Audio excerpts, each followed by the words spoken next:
So I think we're live now, Emma. I was mentioning these technology always kills me every year. Um, Always one. I'm just waiting for the thumbs up from. I'll check my phone.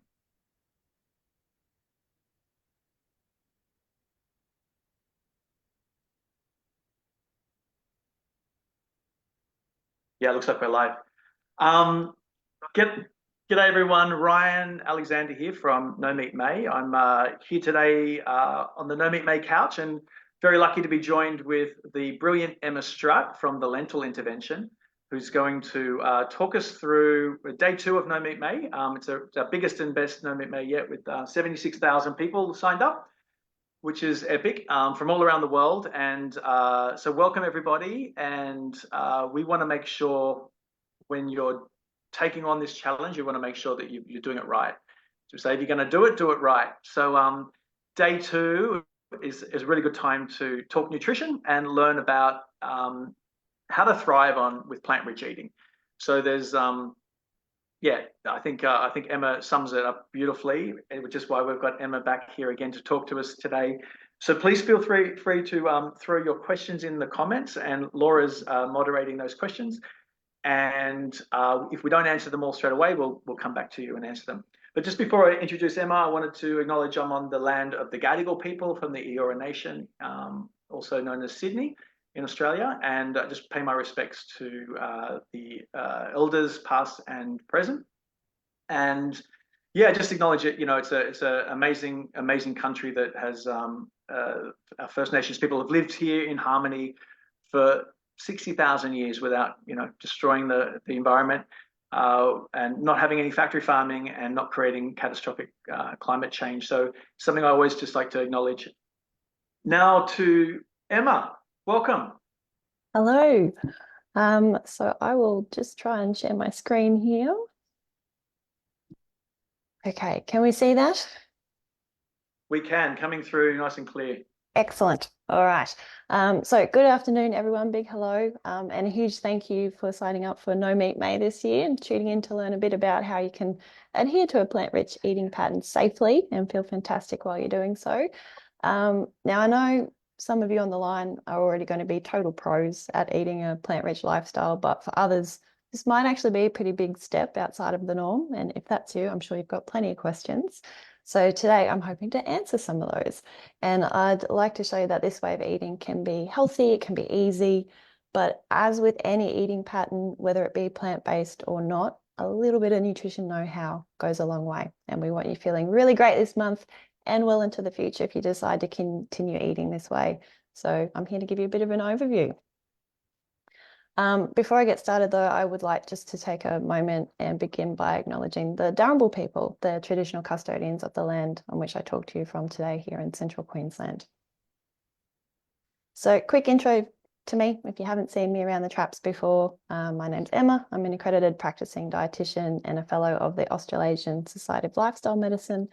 As Ryan mentioned, co-founder of the Lentil Intervention, but probably the most relevant for today out of all of these dot points is the fact that I've been doing this whole meat-free thing now for half my life. I've been completely plant-based for 16 or so years, and I still haven't dropped dead from that protein deficiency yet. So firstly, to put everyone's mind at ease, let's take a look at some important stats here to show you that a diet without meat is not devoid of nutrition, and it can actually be really fantastic in terms of health outcomes. So I won't run through all of the figures, but I just want to note that these stats aren't pulled from some really small obscure study with hardly any participants. They're actually from really large population-based studies with thousands of individuals. So the results hold a bit of weight.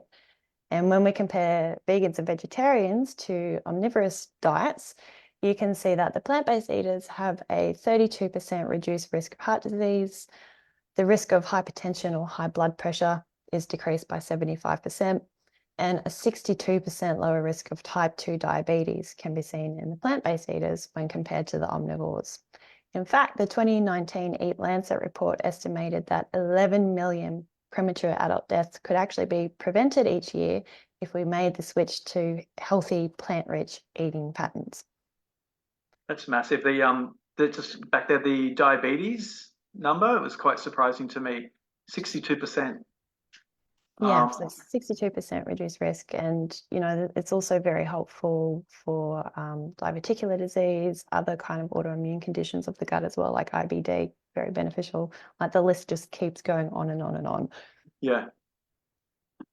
And I just want to say dietary guidelines around the world, by and large, also support the inclusion of plant-based eating patterns as healthy and safe options.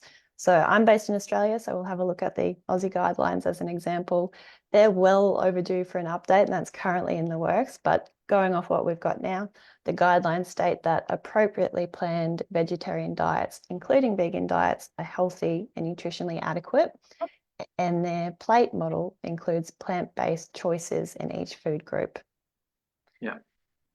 So why is a plant-rich eating pattern linked with all of these health benefits? I won't run you through all the technical stuff because it gets a bit too sciencey and dry, but basically by eating this way, you're increasing your intake of beneficial phytochemicals and antioxidants, vitamins, minerals, and all that gut-loving fiber. You'll also very likely be reducing the caloric density of your overall diet, which is great for long-term weight management. Meanwhile, by ditching the meat, you're also reducing or eliminating compounds and foods that can be detrimental to your health, including some that are known carcinogens.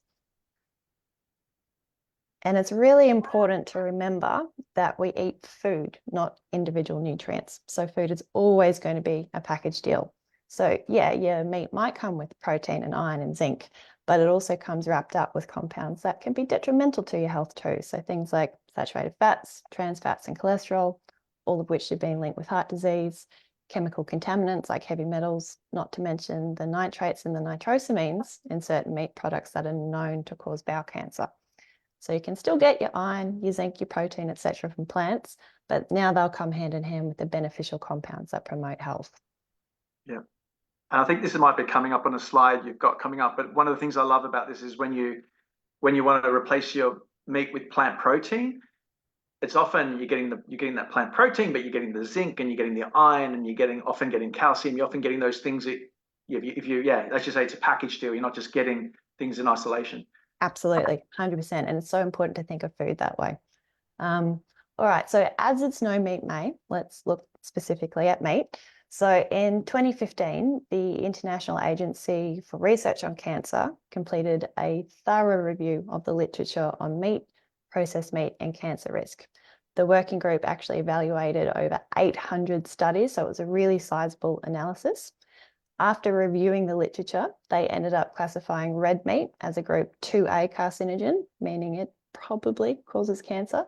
But they went one step further with processed meats and they actually classified it as a group 1 carcinogen, meaning we know that this is carcinogenic to humans. So processed meat includes salami, bacon, ham, sausage, basically anything that's been salted, fermented, smoked, or processed to enhance flavour or shelf life. So these are types of meats consumed by some Aussies every single day. And for every 50-gram portion of processed meat daily, there's an increased risk of colorectal cancer by about 18%. So to put that into perspective, that's less than one sausage worth of meat. So plant-based options are a really fantastic way to go. There is a little caveat though. So there's been a real boom in vegan foods over the last decade or so, which is great in terms of an environmental or ethical perspective. We've now got so much choice. It's never been easier to transition to a meat-free diet. But as far as the actual health outcomes go, I hate to say it, but many of these foods are just as detrimental as the animal-based equivalent. Now, I'm not trying to be the food police and say that you can never eat these things. No, of course not. But we do just need to be a bit realistic about food. Just because a food is labeled as vegan or plant-based or meat-free doesn't automatically mean it's healthy. I mean, at the end of the day, a donut's still a donut, right? So treat it accordingly. And in Australia, and it's a similar situation in other Western countries as well, our diets aren't that fantastic to begin with. So 90 to 99% of us don't eat enough veggies, and that includes a lot of plant-based eaters as well. Nearly 4 in 5 adults don't eat enough fruit, and between 1/3 to 41% of our calories are actually coming from discretionary food. That's a massive percentage if we stop and really think about it. So those food examples on the previous slide, you know, if you're completely new to this way of eating, you might like to have some fun and experiment with some of this stuff this month because they can be really helpful transitional foods.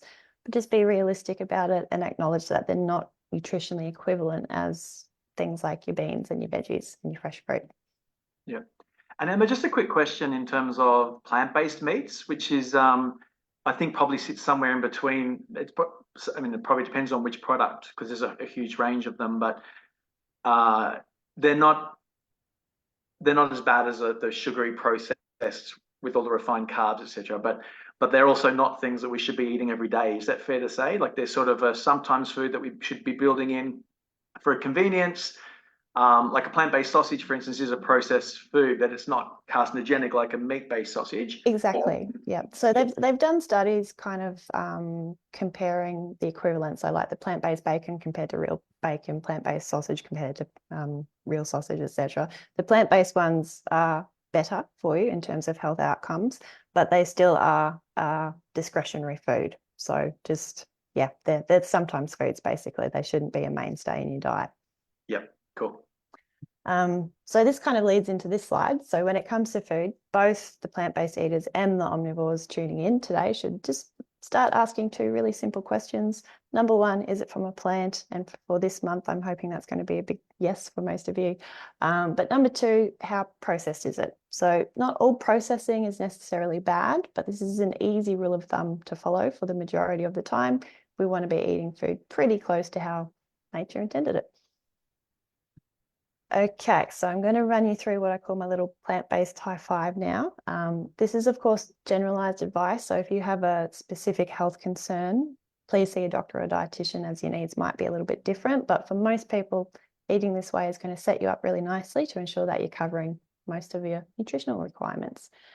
So what it includes is 1 serve of flax, chia, or hemp seeds, 2 or more serves of legumes or a soy product like tofu, 3 serves of fruit, and bonus points if you include some berries there, 4 or more serves of whole grains, and at least 5 serves of veggies, making sure to include some leafy greens and some orange veg in that category.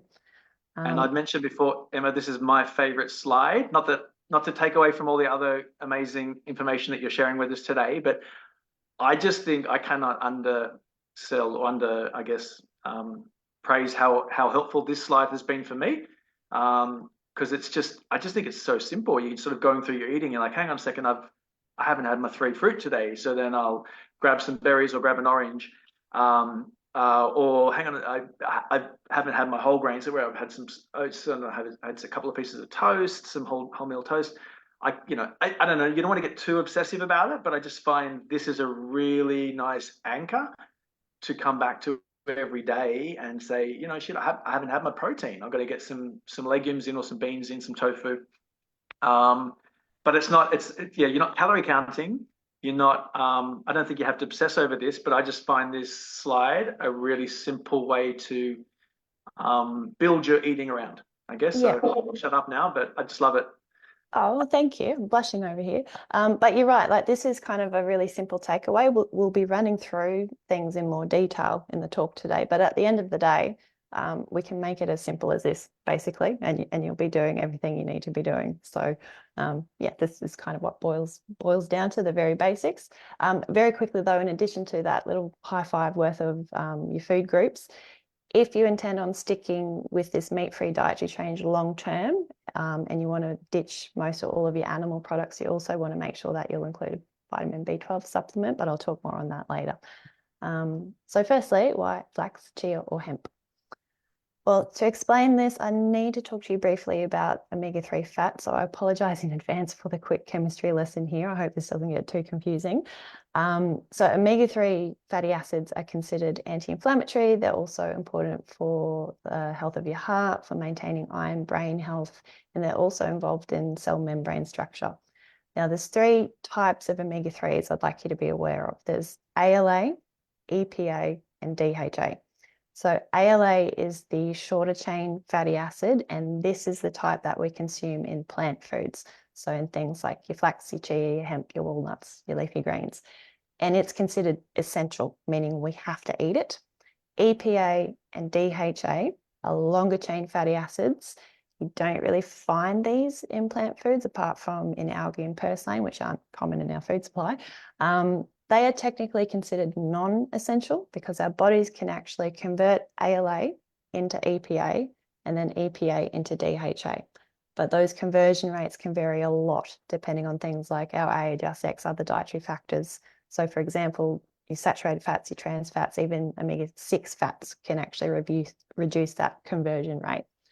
But here's the thing, our bodies need all three of those omega-3 fatty acids for various processes. So because of this, some experts believe that it might be a good idea for plant-based eaters to aim for a higher daily intake of ALA to really make sure that we've got enough kicking around in our system so our bodies can convert adequately through to those longer chain omega-3s. So hopefully I haven't lost you yet with this biochemistry. And breaking that down into a good old practical tip, as you've got there, the seeds, flax, chia, and hemp, get out there and grab some of those. Walnuts are in there as well. So basically, you want to be having some of this every day, like Yes. a tablespoon, 2 tablespoons a day. Put it in your oats, put it on your salads, have a handful of walnuts, but put them through your smoothie. But basically, build this into your daily eating is the key message.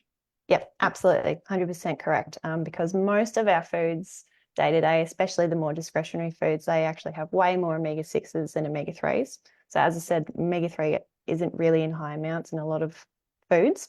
So if we can aim for 1 to 2 tablespoons of what's on the slide there, you'll be giving yourself really decent amounts of this ALA, and you'll be meeting your requirements basically. So that's it in a nutshell, a walnut shell.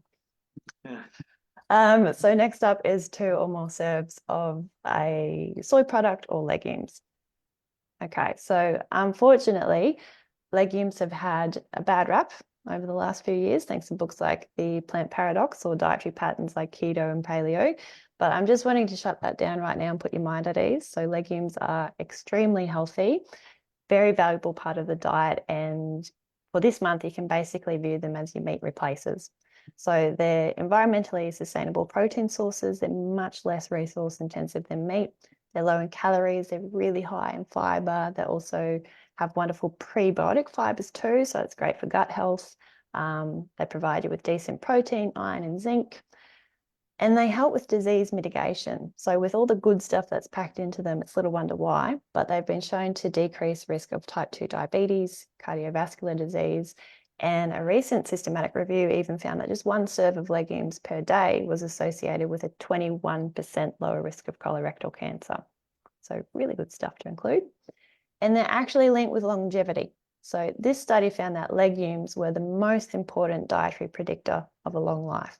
And if you're familiar with the blue zones, a quick aside for anyone that's not, the blue zones are the 5 regions of the world where there's whole communities that are most likely to live to 100 and be healthy into old age. So all of these communities obviously have different cultures and lifestyles, but there's an overlap in terms of habits. So they all follow predominantly plant-rich eating patterns, and they all consume legumes as their main protein source. So legumes are seen as the cornerstone of every longevity diet in the world. So these foods are incredibly healthy for you, include 2 or more serves per day.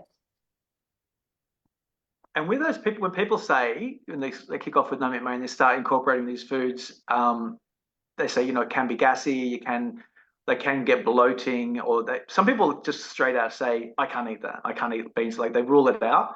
What I've heard before is good advice I like is start small. Yes. So obviously you rinse them and you cook them well, but then start small with your lentils and your legumes and then build up. So as your body and your gut bacteria changes and adapts to it, then it can take on more. And as you got there 2+, that's one thing I think it's interesting too. Like if you're a bodybuilder or wanting to, I guess, build muscle or an athlete, then you can really go 3-4 serves of that. That's where you're going to get that extra protein that you're looking for. Absolutely, yep. And in terms of the gut health side of things, I've got a whole slide on this later on, but you're absolutely correct. Just if this is a problem food for you, you do start slow, and you slowly kind of titrate up that dose, and you might want to lean more heavily on your soy products like tofu because they don't have as many fermentable carbohydrates. So that's where you can kind of make up that difference if you need to keep your other legumes nice and light.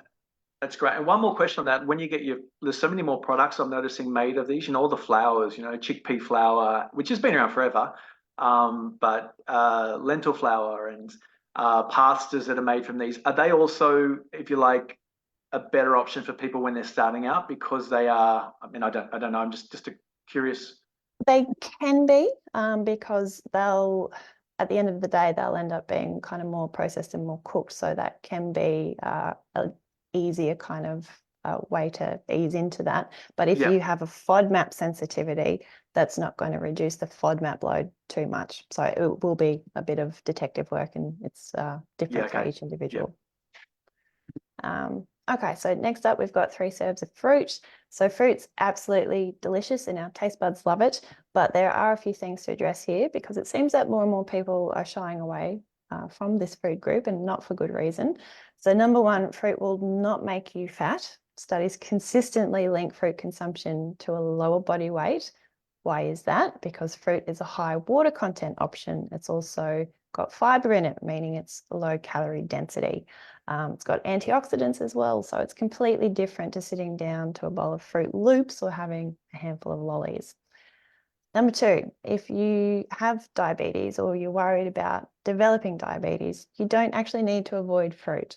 So this study is from 2017, so a little bit older now, but I'm still going to mention it because it tracked over 500,000 people for 7 years. So this is a huge study, and it found that high fresh fruit consumption was actually associated with lower risk of developing diabetes in the first place, but for those that already had it, a lower risk of death and development of major complications. And it's not just great for our physical health either. So researchers of this 2020 systematic review combed through the available literature on food and mood and looked at fruit and veggie intake in relation to mental health outcomes. So consistently, they found that higher fruit and veg intake was associated with higher levels of optimism, self-efficacy, and reduced levels of psychological distress and depressive symptoms. So berries and citrus fruit seemed especially beneficial there. So the take-home message in all of this is eat your fruit without fear. It is fantastic for you. Next up, 4 or more serves of whole grains. So the message here is just to pick your carbs with care. So everything from jelly beans to kidney beans are considered carbohydrates.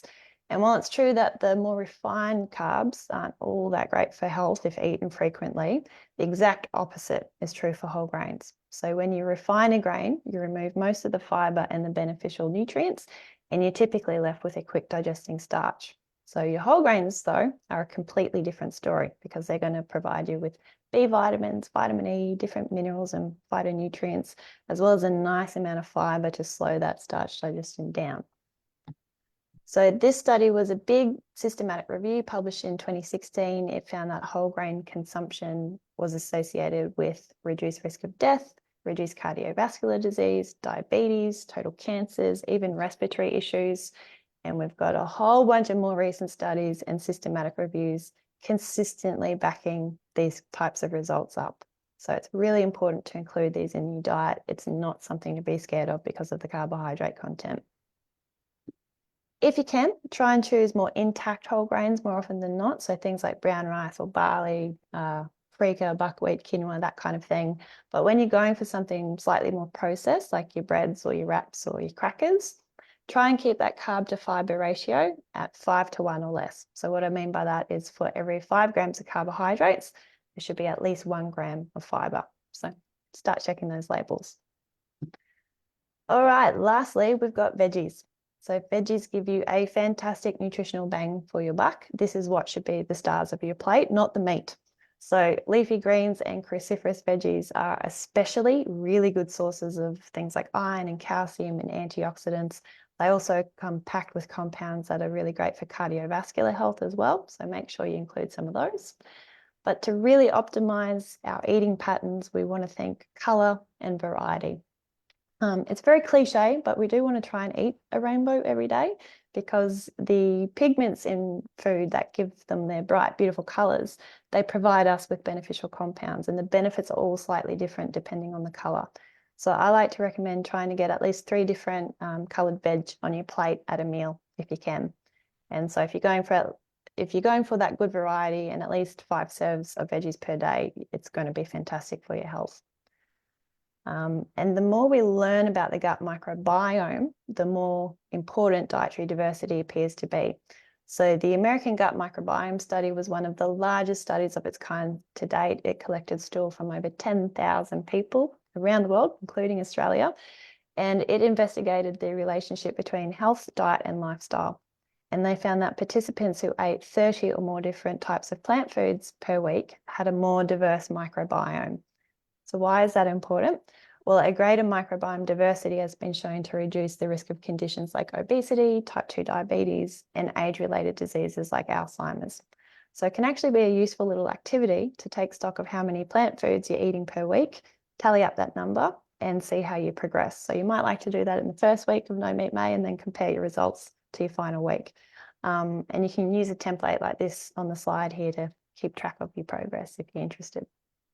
And is that just a quick question on that one? Because I love those recipes when you've got like 12, sometimes you can hit 12 in one meal, right? Or 15, but you can count garlic and onion and Yes. paprika. I don't know, like, can you count these spices and different things as part of that? You can. So for your herbs and your spices, you want to give yourself a quarter point. So not a full point, a quarter point for your herbs and spices, but they still definitely do count. Okay. All right, so that's my little plant-based high five.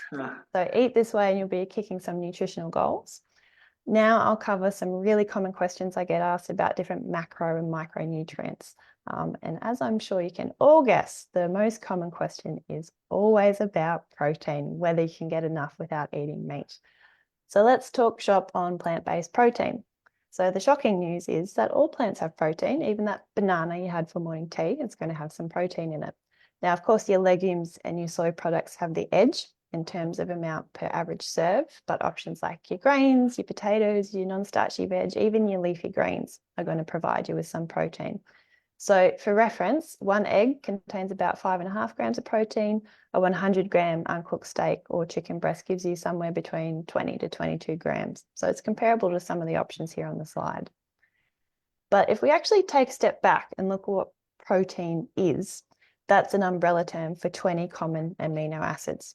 Over half are considered non-essential, meaning our body can actually make them, but 9 are considered essential, meaning we have to eat them. Now, only 2 are worth a very brief mention for people that don't eat meat. That's lysine and methionine. So, for example, lysine is found in good amounts in your legumes, but not so much in your grains, whereas methionine is the other way around. So what this means is that these limiting amino acids become a bit of a non-issue as long as a person is consuming adequate calories from a good variety of food. How much protein we actually need, of course, is going to depend on things like our age, our sex, our activity level, but honestly, it's not as much as most people think. So the average female needs about 46 grams per day. The average male needs a bit more at about 64 grams. Good news is most of us are getting this anyway. So this study took data from the Adventist Health Research, so one of those really big studies that I mentioned at the start, and found that the median intake of protein on a vegan diet was 71 grams. So eat your grains, eat your legumes, your fruit, your veggies, small amounts of nuts and seeds, and you're going to be fine. What about if you're an athlete though? Well, if you're more a weekend warrior or you only take part in activities a couple of times a week, you don't actually need to change that much, even if you want to think of yourself as an athlete. But for the more serious athlete, though, I'll just quickly run through a few things. But firstly, it is important to mention that if you're exercising more, you're going to be hungrier and you're going to have higher caloric requirements. Therefore, you're going to be eating more food. So you'll likely end up covering those additional needs by default. With protein for athletes, it's not just about overall quantity. It's also important to consider the timing across the day. So if we first just take a really quick look at overall recommendations, most athletes are going to be perfectly fine with an intake somewhere between 1.2 to 2 grams per kilogram per day. For endurance athletes, that's generally towards the lower end, whereas power athletes or those wanting to put on a bit of mass in the gym might do better with a little more. There's always new research being published in this space, but what we do know is that there's no additional advantages to really high intakes of protein. More is not necessarily better, and many athletes actually underfuel in their carbohydrates, so that's something I'd be considering. What's more important is to actually consider protein distribution. So it's quite common to fall in the trap of dumping all of your protein into 1 or 2 meals a day, usually dinner time. But that's not the optimal way to reach your recommended intake. Ideally, to really maximize that muscle protein synthesis as an athlete, you'd want to be having somewhere between 20 to 40 grams of protein at main meals, and then also getting some into snacks. And if that sounds complicated, it's really, really not. So I'll use myself as an example here and just pretend that I'm an endurance athlete for the day. So my total protein requirements would be about 75 grams per day. And if I spread that evenly, I'd be getting about 20 grams of protein at my main meals, 10 grams of protein at my snack, which is very, very achievable. Like, I'm really not kidding here. This is a sample meal plan quantifying the protein from your foods. You see, it's nothing special. I haven't even optimized this for an athlete. It's just general eating, making sure to include some foods from all food groups. We're already at 83 grams of protein at the end of the day.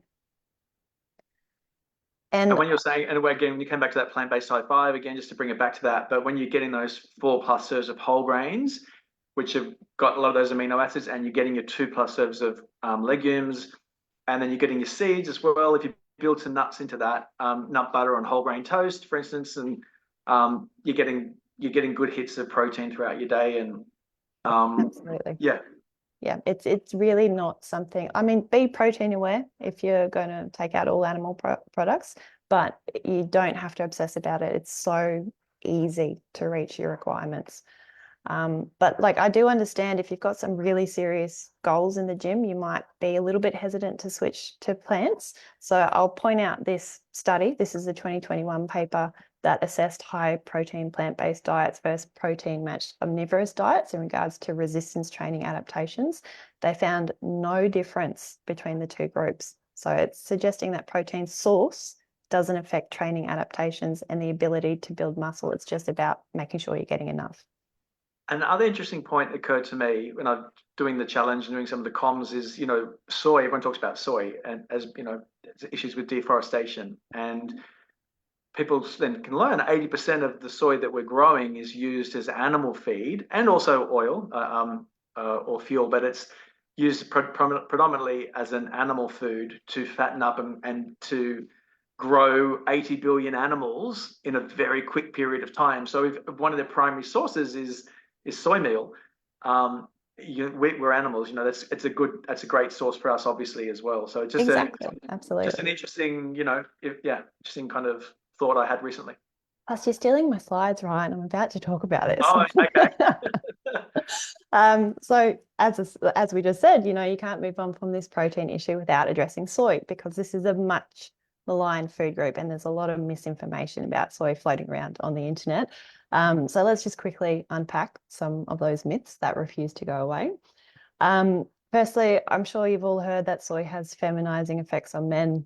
So while it's true that soy does contain phytoestrogens, which are plant estrogens, it has been well studied, and those plant estrogens, so they're called isoflavones, they have no impact on circulating estrogen levels, sperm or semen parameters in males. So it's not going to feminize you. It's not going to wreck your libido. Eating soy is not going to give you erectile dysfunction. It could make you more compassionate, though. That could be a concern. I don't know. That's a benefit, I feel. So full disclosure, though, because this is where a lot of the lies have actually stemmed from around this, there have been 2 case studies in the literature where there have been negative effects. So 2 individuals out of how many thousands and thousands of people that have been studied in relation to soy intake.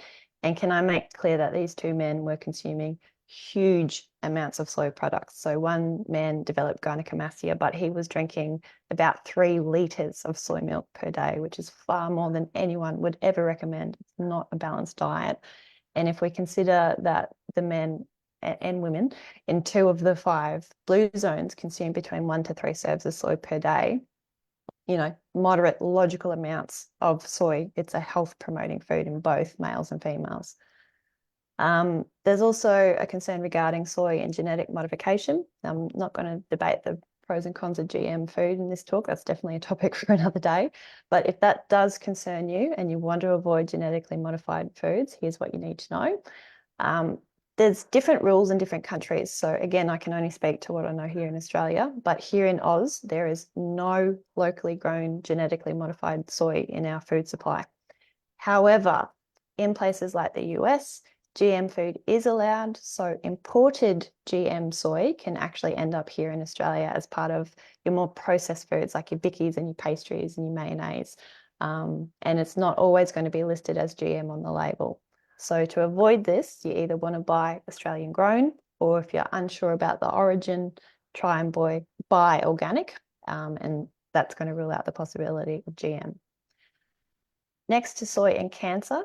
Now, I've noticed some real concerns about this in previous years when we've done this chat. So I'd like to draw your attention to this 2022 meta-analysis. So that means it was a thorough review of the available science. It looked at 81 studies and it found that for each additional 25 gram of soy consumed per day, there was a decreased risk of cancer by 4%. In fact, overall, a higher soy intake was associated with a 10% reduced risk of cancer. So the findings actually support the inclusion of soy in the diet for cancer prevention. What about if you've already had cancer? Well, as you can see here, multiple cancer associations consistently say the same thing, and that is that soy is safe. It could even be beneficial for cancer survivors to include in the diet for a lower risk of recurrence. So let me be clear, soy is not going to give you cancer. It's not going to feminize men. It's actually a really healthy food group to include. And Ryan, you've already kind of covered this, but some people also avoid soy due to the environmental concerns and primarily because of the deforestation in the Amazon. But if we take a look at, what the world's soy production is actually used for, your typical soy products like tofu and soy milk and tempeh, they account for just a fraction, only about 7% of global demand. The vast majority actually goes into animal feed. So if you're avoiding soy because you've got concerns about Amazon deforestation, you're actually better off avoiding things like chicken and pigs and cows while still eating the tofu. And regarding the stats on Amazon clearance rates, Brazil is the largest producer of soy in the world, but clearance of forest for pastures still remains the biggest driver of forest loss. Okay. What about, just one more question on soy, sorry. Yeah. The people talk about thyroid or some autoimmune conditions that maybe they should avoid soy or minimize it, or there is some, and I know it's very specific. Talk to a dietitian, accredited practicing dietitian for your, but is that fair to say in some cases, or? It will depend on what the rest of the diet is like. So if for thyroid, for example, it's important to assess the person's intake of iodine and selenium to see if they're kind of all in check, because if they're marginal and you're also having a really high intake of goitrogens, so they're in foods like your cruciferous veggies like broccoli, cauliflower, etc. If all of those things combine and you're having massive amounts of soy as well, that might be a problem. But if everything's kind of in balance, for most people, like this is generalizing here, but for most people, even if you do have thyroid concerns, you can still include realistic, logical amounts of soy in your diet. Yep, cool.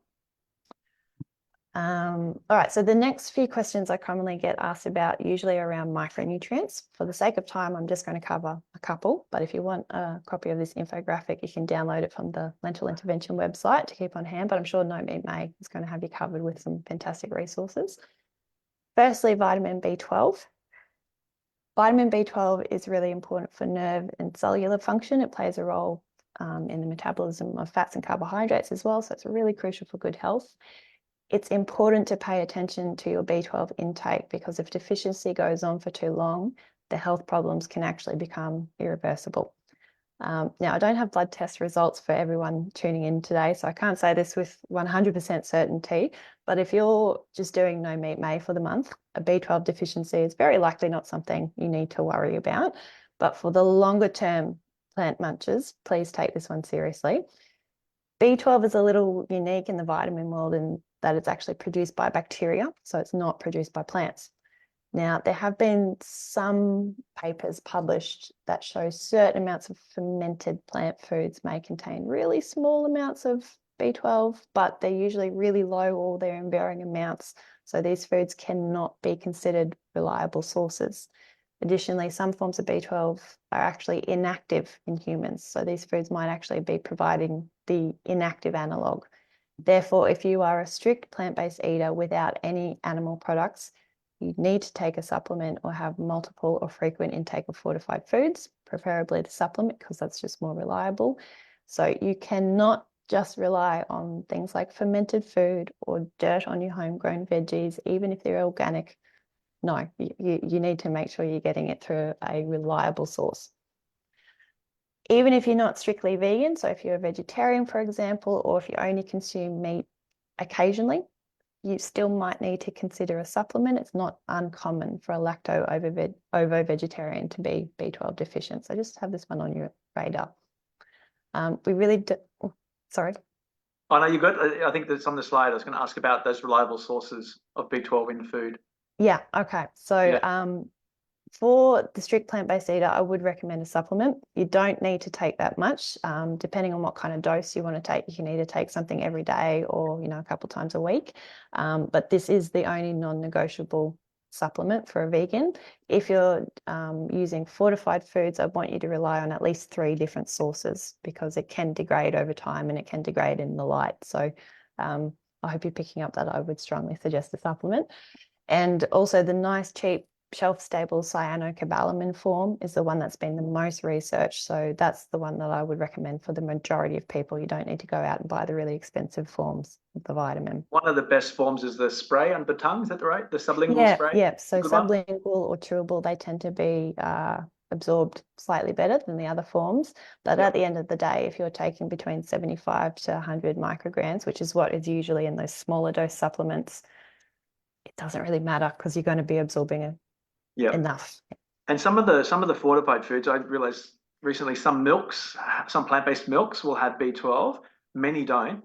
So, and I don't want to sort of mention brands, but just check the labels and see. But nutritional yeast is also a good one. Yeah, but again, check the label because that does vary in amount from brand to brand. So take Gotcha. my message there is if you're wanting to rely on those fortified foods, always check the label to see how much it's actually providing you. Yeah. So maybe look out for the labels. Get preference to ones that have B12 because we want B12 fortified in our food, and that sends a strong message. And then always supplement if you're going to go plant-based long term. Yeah. But for the month, most people are not going to need to stress about this at all. Secondly, iron. So can we get enough without meat? Similar to protein, it's not about eating the meat, it's just making sure that you're consuming enough iron, and you can source plenty of iron from your plants. So let's compare some animal-based foods and plant-based foods. All the foods here are listed out at the recommended serving size according to the Australian Dietary Guidelines, or what you'd consume in a normal meal. So the 2 slices of bread there.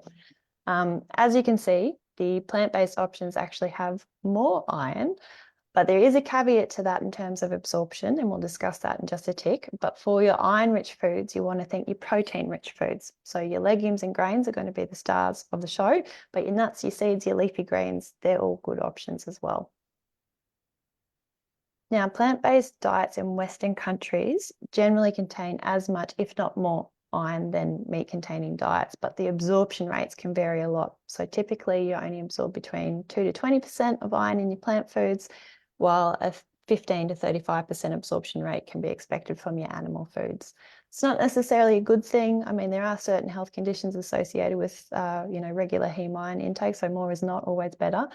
But for the plant-based eaters, it comes down to making sure that firstly, you're eating enough, but secondly, making sure that you're absorbing what you eat. There are a few factors that inhibit plant-based iron absorption. The main 2 I want to mention include phytates or phytic acid. This is found in a lot of your iron-rich plant foods, particularly your grains and your legumes. So some people get really worried about this. But the good news is that phytates reduce in a food when you cook or soak them. And I don't know anyone that's walking around eating raw rice and beans. So it becomes a really small concern in a well-planned diet. Next is the tannins and polyphenols in tea and coffee. And these are big ones. This is actually probably the most common cause that I see in practice regarding plant-based eaters becoming iron deficient. So tea and coffee can greatly reduce your iron absorption. Black tea is going to be the worst offender here. It can reduce absorption by as much as 70% in worst case scenarios. So a good habit to get into is just to move your tea and coffee away from your meals, ideally about an hour either side if you can.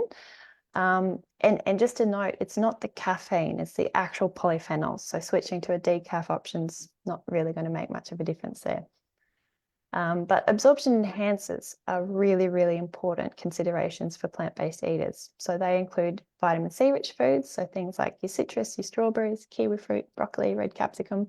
Vitamin C is pretty vast in a plant-based diet, but it can actually increase absorption so much that it almost removes that difference between the heme and the non-heme absorption rates. Other absorption enhancers include beta-carotene rich foods like your carrot and your sweet potato, and foods from your allium family like your garlic and onion. When it comes to requirements, it really does depend on things like your age, your sex, but recommendations in Australia for most adults will be somewhere between 8 to 18 milligrams of iron per day. It's been suggested that maybe we do need a little bit more on a plant-based diet just because of those absorption rate differences. So for meat-free eaters, please just be a little bit iron aware. But I do think it's important to mention that those that adhere to well-planned plant-based diets are at no greater risk of iron deficiency anemia than omnivores. That's been proven in the studies. If that felt like too much information, let me just simplify the take-home message about iron. The most helpful thing you can do when it comes to iron is to get into the habit of pairing your iron-rich foods with your vitamin C-rich foods. And you'll notice that happens by default in a lot of traditional recipes from various cultures. So, tomato in your dal, or some capsicum in your tofu curry, some fruit with your breakfast cereal, squeeze a lemon and lime with your Mexican beans. Establish these habits now. It's going to set you up really nicely long term. Okay, so we've talked about the specifics, but how do we actually do it? How do we tie it all together and eat a balanced plant-rich diet? It's really not about reinventing the wheel. The simplest way is just to swap like for like. So if you're used to having meat, veggies, and starch, you can't just take meat off the plate and leave it at that. You'll have taken away a big chunk of your calories, of your protein, your iron, and your zinc. So in the long run, if you eat this way, you're going to end up feeling pretty rubbish. You can't just fill that space with extra veggies though either. Like, I'm all for a higher vegetable intake, of course, but this is not a balanced plate. Likewise, you can't fill that plate with more starch. We need a good variety from all of those food groups, and that's where your more protein-rich plant foods come into play. So that's things like your legumes and your soy products. Ideally, they want to be taking up about a quarter of your plate. And the meals do not need to be complicated. So if we take what we've just learned and run through what we need to do to tweak a classic favorite like spaghetti bolognese and turn that into a healthy plant-based option.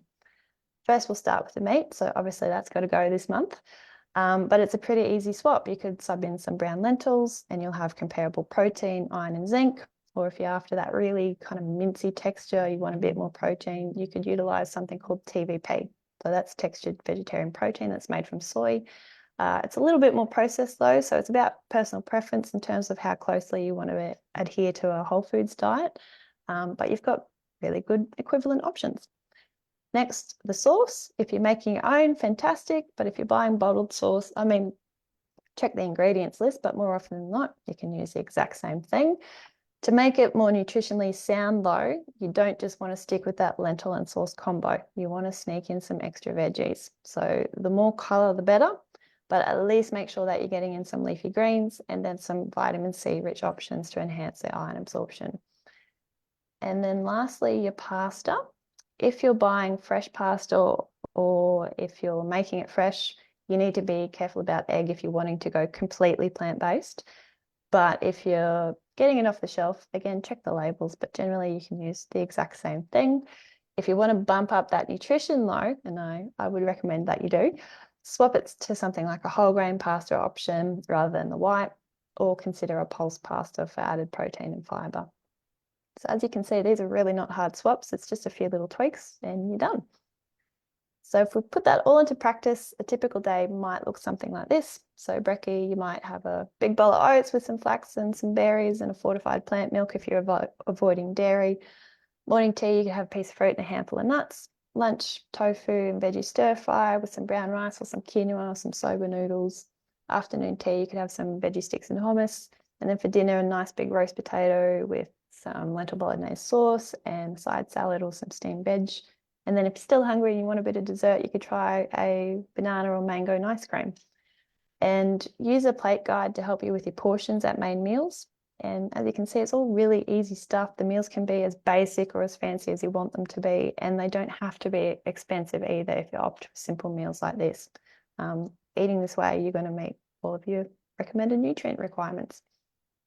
Awesome stuff, Emma. Just a couple things jumped out at me then. One, building your, someone mentioned in our community group, which if you haven't joined already, I'd really encourage you to join the community group.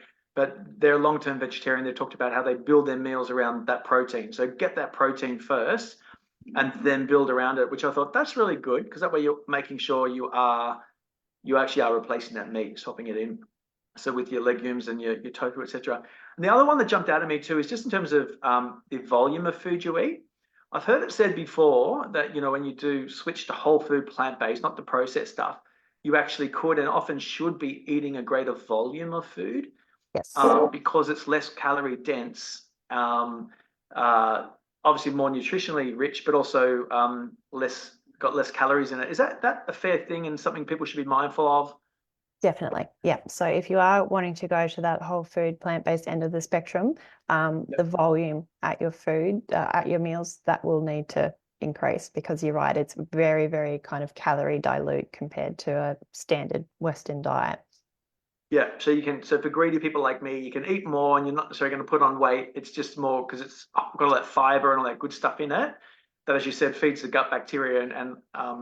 So it's a good message because I think a lot of people our dieting culture, we're all sort of taught to, Yeah, but often we're taught to count calories and, watch what we eat, etc. So, absolutely. And I see that as a benefit because then you can eat in abundance. For people that do struggle a little bit with that volume increase, then you might want to look at your whole grains and maybe choose the slightly more processed options like your breads and your pastas rather than the intact whole grains because they're going to be slightly more calorie dense. So you won't need to have such a large amount of those types of things. yeah, cool. Okay, so last but not least, let's just really quickly talk shop on fiber and gut health.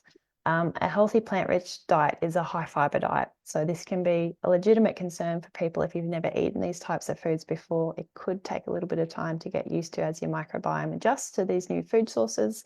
You might take to legumes like a duck to water and have absolutely no issues at all. You might notice a difference for 1 or 2 weeks, but then it quickly settles, and that's completely normal. However, a few people out there might find that they need to give it a bit more thought. So if that's you, try these tips. We've already kind of we've already talked about that first one about just starting low and going slow. So I won't run through that again. But that's going to be the most important tip out of all of them. It's just to kind of get used to those smaller amounts and then slowly titrate up your dose. Think of your gut kind of like any other muscle. You wouldn't go out and run a marathon without any training. Maybe it's not the best idea to sit down and have a cup and a half worth of black beans straight off the bat either. Next, consider soaking your legumes before you cook them. Rinse them really well before chucking them into the pot. Don't use that soaking water. That's going to reduce the FODMAP content of your legumes, and hopefully that's going to reduce some of the bloating that you might experience as well. Same thing goes with your tinned legumes. Rinse them really well. So you'll see in the colander, keep rinsing them till all those bubbles go away. Thirdly, you need to cook your legumes really well. So you want your beans to be nice and soft to the point where they can be easily mashed with your fork. Al dente might be nice for your pasta, but it's not the best approach for your legumes. Fourth, seems obvious, but remember to chew. So a lot of us are really quick eaters. Digestion starts in the mouth, so use those teeth. The more we digest up here, the less work your gut has to do later on. And also consider what you're cooking your legumes with. Certain herbs and spices have digestive aid properties, especially some that are used in your traditional Indian cuisines, and they can really help. And then finally, if you have tried all of the above, but you're still struggling a little bit, you might have FODMAP sensitivity. If that's the case, it's probably best to get input from a knowledgeable dietitian who can kind of help you navigate that space while still ensuring that you've got nutritional adequacy in your diet. And just really quickly before we wrap up, while it's not nutrition specific, I need to touch quickly on our food choices and the environment because that still ultimately affects our health. We can't have healthy people on an unhealthy planet. And plain and simple, animal-based products are more resource intensive. There's a marked difference between the greenhouse gas emissions of animal products when compared to most of your plant-based options. Our food system is actually responsible for about a third of our anthropogenic greenhouse gas emissions, and shifting away from beef and dairy could reduce our diet-related emissions by up to 70%. So decreasing animal products is a really positive action moving forward as we try and navigate through this climate emergency. So to wrap things up, a few quick considerations moving forward. Number one, don't stop learning. We covered a bit today, but take a look through all of the No Meat May resources, learn more about nutrition, learn more about diet and climate, get to know the basics. There's a wealth of free information and resources available to us, so use it. Number two, learn to read food labels. It's really important, not for just avoiding meat and animal products, but knowing what we're putting into our body, what we're fueling ourselves with. Find your community. This way of eating is not the norm yet. So interact on that No Meat May social media pages, because finding like-minded people is going to help lift you up. It's going to help you stick to your habits as well. And it's just going to bring a little bit of joy into your life with those social connections. When you're eating out, don't be scared to ask questions. I mean, the best tip here is just to look at the menu ahead of time. But if you haven't had a chance and there's nothing on the menu you think is suitable, don't be scared to ask your waiter or your chef. You'd be surprised what amazing dishes they can actually create for you. And I mean, be polite about it, obviously, but the more people that ask for that plant-based option, the more the owners will start to take note, think, hey, this is maybe something that people want. Maybe we should put something on our menu. Don't shop when you're hungry. If you're struggling with your meat cravings this month, they're going to be amplified if you walk into a food hall and you're starving, or if you're at the supermarket and you're hungry. And lastly, be adventurous with new flavors and cuisines. This shouldn't be a month of deprivation. It should be one of experimenting with new dishes, trying fresh, beautiful food, have some fun with it. It shouldn't feel like a chore. So just to close, really big thank you for tuning in. If you want more info on that plant-based high five, I've got that as a free resource you can download from my Green Stuff Nutrition website, but I'll also be passing that along to Ryan for No Meat May. Also, a quick little plug for the lentil intervention. That's something I co-founded with Ben Eidelberg from New Zealand. We've got a whole bunch of resources on our website, but we also have a podcast where we focus more on the environmental aspect of planetary health. But we do have some great nutrition interviews in our catalogue as well. So please do check that out if you're interested in learning more. So that's it from me. Once again, big thank you for taking part in No Meat May. You're doing fantastic things for your health, the environment, for animals, and a lot of social justice issues too. So you're a bunch of legends. Thank you very much. I'll hand back to Ryan. Thank you so much, Emma. That was that's an incredible presentation, and this will be on the Facebook page and the event page, and we'll drop it in the group. We'll also email it to everyone who's officially signed up. So if you're not signed up, sign up, nomeatmay.org. But I cannot stress how much there's so much great information here. I will go away. I'll probably watch this at least 2 times during the year, because there's always good refreshers. There's little nuggets of gold peppered throughout this whole presentation. So really encourage people to watch it when you've got time. Huge thank you, Emma, for your time. And yeah, also the lentil intervention. I have listened to a few of those podcasts, and I encourage people to go onto the lentil intervention and to engage with the environmental and the nutrition aspects and conversations that are there. Some really great learnings to happen. What else? And I just want to highlight that last point that you made in terms of having fun with it. Like that's one thing we say. It's like we don't do perfect in No Meat May. Perfect doesn't exist. We just do having a good go and learning as we go. So I think that bit you talked about being adventurous, and one of the things I love is we've got people from all around the world doing this challenge. So get into that community group, and you'll find people who have recipes, from every corner of the world. And I think that's where that abundance really comes through. Plus, it's just it's really fun to learn to cook in different cuisines. So excellent messages. Thank you so much, Emma. And yeah, we'll happy No Meat May, everyone. So enjoy the next 31 days, or 29 we've got left, and we'll see you in that No Meat May community. Enjoy. Thanks, Emma. Cheers.